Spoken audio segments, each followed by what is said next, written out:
Kit Fisto was a nautolan Jedi from Glee Anselm, introduced in Attack of the Clones. Fisto since then has appeared in many other Star Wars projects, such as Revenge of the Sith and The Clone Wars, but I feel despite all this, he doesn't get the respect he deserves. Hello and welcome back to Vault Holocron.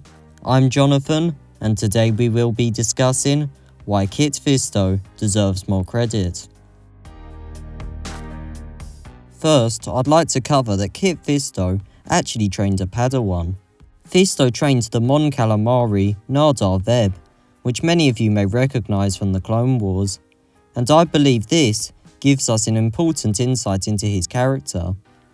Through training a Padawan, we can see that Kit Fisto is selfless, a key trait for a Jedi, but also responsible, as the duty of taking on a Padawan required a lot of commitment and patience. Also, these traits must have been quite strong in Kit Fisto, as the Jedi Council would have had to have recognised them in him to give him the Padawan. Additionally, Fisto lived up to these expectations when Veb reached the status of Jedi Knight, proving both Veb's worth as a Jedi and Fisto's capabilities as a Master. This clearly shows why Fisto deserves respect. Also, I'd like to mention that it appeared that Fisto and Veb had a good Master-Padawan relationship, as seen in their dialogue when they met in the Clone Wars, which suggests that Fisto was a kind teacher, so there's that going for him as well. Nadar! Congratulations on passing the trials. I'm sorry the war prevented me from seeing your training through to the end. You were missed, Master, but it is an honor to finally serve beside you as a knight. Next, I'd like to cover Kit Fisto's presence in the Battle of Geonosis. The Battle of Geonosis marked the beginning of the Clone Wars and was a particularly brutal battle, with many Jedi dying to Separatist hands. For a Jedi to agree to go to a battle as dangerous as this, they must have been very brave, especially as before this battle, many Jedi had no experience of conflict as dangerous as this, with the galaxy having been relatively peaceful for some time. Therefore, Fisto must have had quite some courage. But not only did he participate in the battle, he also survived, something which means something big when referring to a fight as deadly as the Battle of Geonosis. This clearly shows that Fisto was a strong Jedi. Still on the topic of the Battle of Geonosis, I'd like to mention something that Kit Fisto did while fighting, which is worth noting. You see, just before the battle begun, C-3PO had gotten himself into trouble, getting stuck on a conveyor belt and having his head put onto a battle droid's body, and a battle droid's head put on his body. In Attack of the Clones, this was funny to watch, but if you think about it, this was potentially deadly for our protocol droid friend. Although we know that C-3PO is a good droid who supports the Jedi and the Republic, it wouldn't have looked that way to the Jedi who were facing droid after droid trying to kill them. With this in mind, it's very easy to see how C-3PO could have met an early end to the blade of an unknown Jedi. However, he was saved by none other than Kit Fisto. When Fisto saw C-3PO, he didn't rush him for the kill, but observed the situation. Understanding that C-3PO was apologetic and finding a peaceful solution in force pushing C-3PO to the ground, with a dead super battle droid laying on top of him, keeping him pinned in place. This then allowed R2 to retrieve his friend at the end of the battle, which led to C-3PO doing all sorts of amazing things. So yeah, Fisto's compassion, attentiveness, and quick thinking saved a droid from destruction, showing his worth as a Jedi and a character. Now I'd like to look into Kit Fisto's relationship with Mace Windu. In the Clone Wars, Windu planned a mission to Hisrich, and when pitching his plan to the Jedi Council, he had this to say about Fisto. His skills with a lightsaber are unrivaled, and as a nautolan, his aptitude for surviving in harsh environments will prove invaluable. Mace Windu was a very powerful Jedi, being one of the best Jedi in the entire Order, and being highly respected as an extremely important figure, and so surely his opinions carry some weight. This isn't all Windu had to say though, as during the mission, after Fisto saved Windu from hitting the ground after falling from some height, which itself is a good act, Windu told Fisto, "You never let me down." If a Jedi as great as Windu is praising Fisto this much, then surely he must be far better than the fanbase is giving him credit for. Next, I'm looking into Fisto's role as a Jedi Master on the Jedi Council, and what this says about him. In Star Wars, we've met many Jedi Masters, but I'd like to mention that this doesn't mean that it's an easy achievement, or that every Jedi reaches the rank, and that this should be remembered when looking at Jedi. For example, Anakin was a powerful Jedi, with more midichlorians than Yoda, yet despite this he struggled with attaining the rank of Master, as seen in Revenge of the Sith. Therefore, any Jedi with this rank should be respected for the effort they've put in, and their level of skill. On top of this though, Kit Fisto sat on the Jedi Council, which featured some of the Jedi Order's greatest members, something which was very important, due to the power the Council had in leading and guiding the Jedi. And so, if Fisto was deemed worthy enough of being a Council member by the Jedi, then it must be accepted that he was a great Jedi.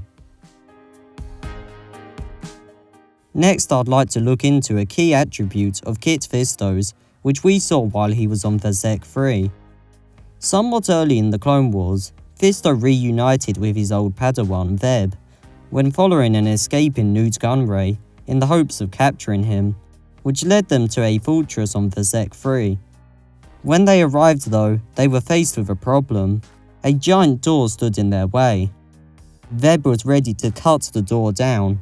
The clones were ready to blow the door up, but Fisto had other plans, simply pushing in a part of the door, which then opens the door. This level of attentiveness is a very good trait for a Jedi to have, and has evidently proven useful, and therefore adds to the argument that Fisto should be appreciated more. Still on the topic of Fisto's time on Vazek 3, I'd like to dive into Fisto's confrontations with Grievous. You see, when the Jedi were trying to follow Gunray, they were instead falling into a trap, as the giant fortress which Fisto, Veb and the clones had entered belonged to none other than General Grievous. When Grievous arrived back to his fortress, Fisto, Veb and the clones inevitably got into combat with the cyborg general. In this fight, Fisto and the group managed to hit Grievous pretty hard, slicing his legs off, but Grievous pulled his classic move of running away, which meant that they couldn't kill him. Even though Grievous got away, I'd say that this fight is a great show of Fisto's strength, as a Jedi and a leader, being able to work as a group to effectively fight. Grievous was a very powerful general, who had killed many Jedi, and so anyone who could fight well against him must have been quite powerful. Also, this isn't the only evidence I have to go off, as in that same day Fisto fought Grievous again, this time alone. In this battle, Kit Fisto got a chance to fight one-on-one with Grievous, and he proved himself to be very skilled.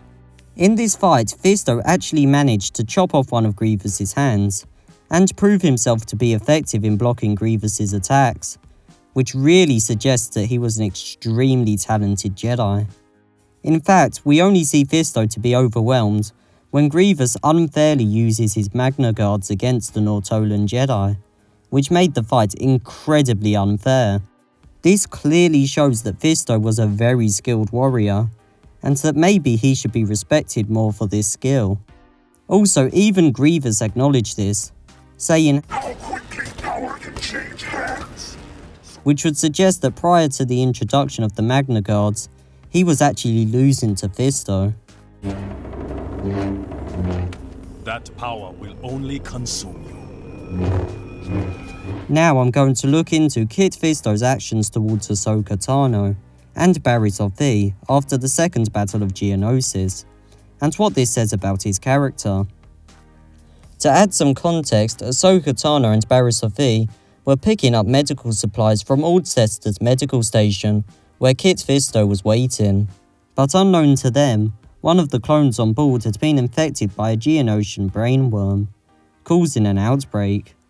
Luckily, they managed to contact Fisto to warn him, and Ahsoka suggested that the ship shouldn't dock, so the worms are contained.